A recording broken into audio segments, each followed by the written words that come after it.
admit that sometimes I just want to try something new, because it often gets boring to always take the same shots. If you feel the same way and you are looking for a new camera for creative, unique and interesting shots, then I would highly recommend a 360 camera. Today we are going to take a look at the Insta360 ONE X2 and we're going to find out what this camera can do, if it's still the best choice for 360 shots in 2022, and what such a camera has to offer compared to a common action camera like a GoPro. Okay, so what can the ONE X2 do and what makes it so special as a 360 camera? Compared to a common camera, for example an action camera, a 360 camera has in summary 3 crucial features. Of course, it can shoot 360 videos where you can change the perspective during playback, for example with the mouse on the computer, and look around as if you were right there. You've probably seen this before, like Google Street View for example, but in video form. It's a cool experience of course, but I wouldn't say that's the all-important feature. For me, a solo creator who always shoots alone and always films himself, the other 2 features are perhaps even more interesting. With a 360 camera like the ONE X2, you can take a shot and then convert it into, let's say, a normal non-360 clip. And when you do that conversion, you're completely free to set the framing. You have the entire 360 field of view to choose from. It doesn't really matter how exactly you hold the camera when shooting. With a pole or other mount you determine the distance and angle, and you can then determine the correct framing in the app on your smartphone or PC. This not only results in very unusual perspectives. Above all, it's not crucial that you already determine the correct framing while shooting. You can imagine what an advantage this is when you're filming yourself and can't constantly check the framing. Apart from that, the ONE X2 has an incredibly wide lens, so you don't have to hold the camera particularly far away from you to get everything in the frame. And there is another extremely cool feature. If you're shooting with a typical action camera and filming yourself doing sports or vlogging for example, you're going to be using a pole a lot. Of course, that's also the case with a 360 camera, but the cool thing about a 360 shot is that the pole is automatically removed from the image. This sounds strange and somehow magical, but it is simply achieved by merging the images of the 2 lenses of the 360 camera in such a way that the pole is no longer visible. And this is how these shots are created that look as if they were taken with a drone or by another person, both of which would be extremely difficult with these movements and this close distance. Okay, now those were actually features that basically apply to most 360 cameras. So what makes the ONE X2 special, or what makes it better than the competition? And what could possibly be improved upon? As I'm sure you know, or at least understand by now, you can't just copy 360 footage to your computer's hard drive and watch it there. Rather, you have to edit each shot. This is of course a disadvantage compared to shots from other cameras, such as an action camera. And of course you can't do it any other way. After all, you've taken a 360 shot, and now you have to choose the perfect framing.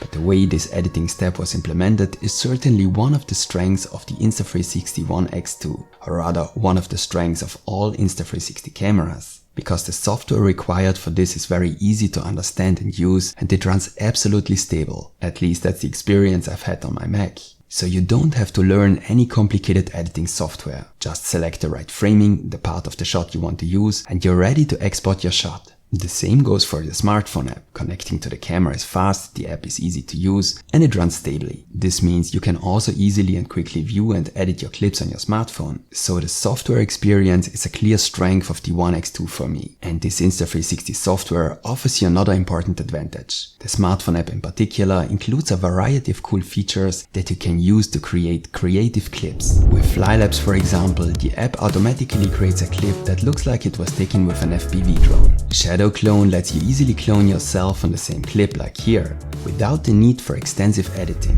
And Horizon Flip flips the horizon and rotates the image. And these are just a few examples of the many creative clips you can create with the app. All of these clips were automatically generated by the app, based on a simple 360 shot, and I didn't actually contribute anything to the edit. Now we've talked a lot about software and the way you can edit 360 footage. And on that note, I want to mention one of the drawbacks of the ONE X2. The ONE X2 supports up to 5.7K resolution. That should be enough, you would think. But in fact, as we just discussed, you still have to adjust the framing of your shot and then export your clip. So basically in most cases, you're only using a small portion of your 360 shot. And that of course then leads to a reduction in resolution. This means that the clip you get as a result will have a resolution of 1080. If you're mainly watching your footage on your smartphone and want to use it for social media, that's not a problem at all. But if, like me, you're going to be watching and editing your videos primarily on your computer, the difference to 4K will of course be noticeable. The ONE X2's footage doesn't look bad by any means, but you can tell the difference, especially in direct comparison. It's clear that there are limits to today's technology, and if you want a 4K clip as a result of the reframing, the 360 shot would probably have to be taken at an incredibly high resolution. Whereas I'm convinced that the next generation, let's call it the ONE X3, will allow for higher resolution and shoot in at least 8K. The ONE X2 can also take slow motion shots, but you have to reduce the resolution for that. In 5.7K, a maximum of 30 frames per second is possible. For 50 frames per second, you have to reduce the resolution to 4K, and for 100 frames per second to 3K. And even from this reduced resolution shot, after you've selected the framing, you'll still have to export a small section, of course. While you can export a clip in 1080 in this case as well, the image quality is once again greatly reduced, as you can also see here. But it was clear that the 360 camera would not be a slow motion monster. You simply have to accept a number of disadvantages compared to a classic action camera. At least you get a good 360 shot in return, which offers you other advantages. And while we are on the subject of traditional action cameras, you can also take normal non-360 shots with the ONE X2. This shot here was not exported from a 360 shot, but was saved by the camera as a normal video file. To do this, you simply switch the camera to 150-degree mode. What's really cool about this is the extremely wide field of view. This shot was taken on a chest mount. And this is a shot of the GoPro Hero 10 on the same chest mount and at the same angle with the field of view wide. As you can see, the field of view of the ONE X2 is significantly wider. However, the same drawbacks as before also apply to the 150-degree shots. A maximum resolution of 1440 is possible, with a maximum of 50 frames per second. In 1080, you can shoot at up to 120 frames per second. As you could already see, the ONE X2 produces very different colors compared to a GoPro.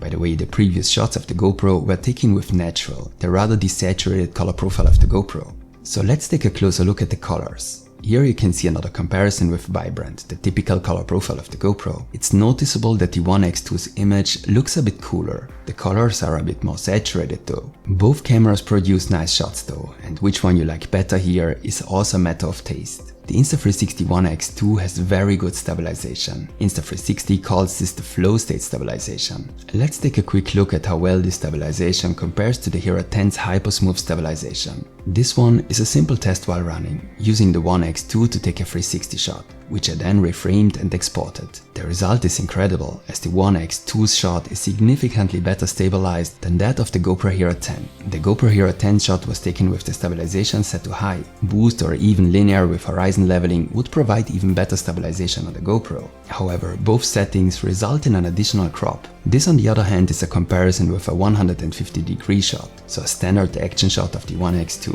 And here too the ONE X2 can convince. I think that the extremely good stabilization result is probably due to the extremely wide field of view of the ONE X2.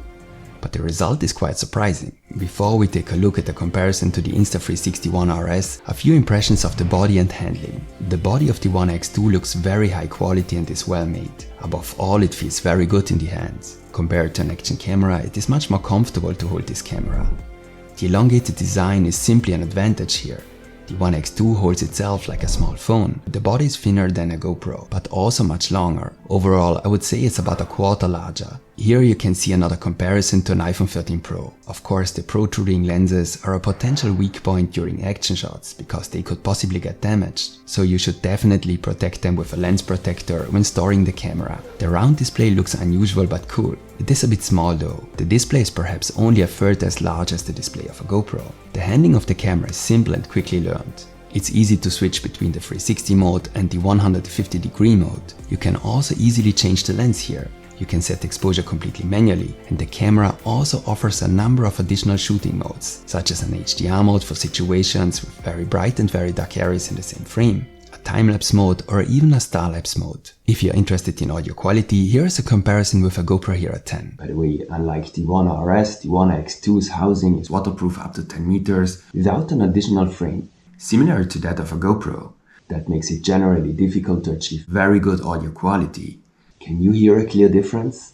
Okay, something I would like to clarify is indicated. How does the One X2 compare to the new Insta360 ONE RS? The One RS, unlike the One X2, is a modular camera. For the One RS there is not only the 360 module, but also 4K boost lens and a 1-inch module to use it like a typical action camera. Unlike the 150-degree mode of the One X2, the 4K boost lens is capable of taking higher resolution footage in 4K at 50 frames per second. So if you're interested in not only a 360 camera but also an action camera, I would go with the One RS. The 4K boost lens footage is clearly superior to the One X2's 150-degree footage, at least when it comes to resolution. The 360 module, on the other hand, takes the same shots as the One X2, but if you're interested exclusively in a 360 camera, I would prefer the One X2. Not only does it look better, it's more comfortable to hold, easier to store in a pocket, and the camera makes a better impression as a whole package. Plus, it's cheaper than the One RS with the 360 module. You can of course find a link to both cameras in the description. So what do you think? Are you interested in a 360 camera? Write me in the comments and give me a like as feedback.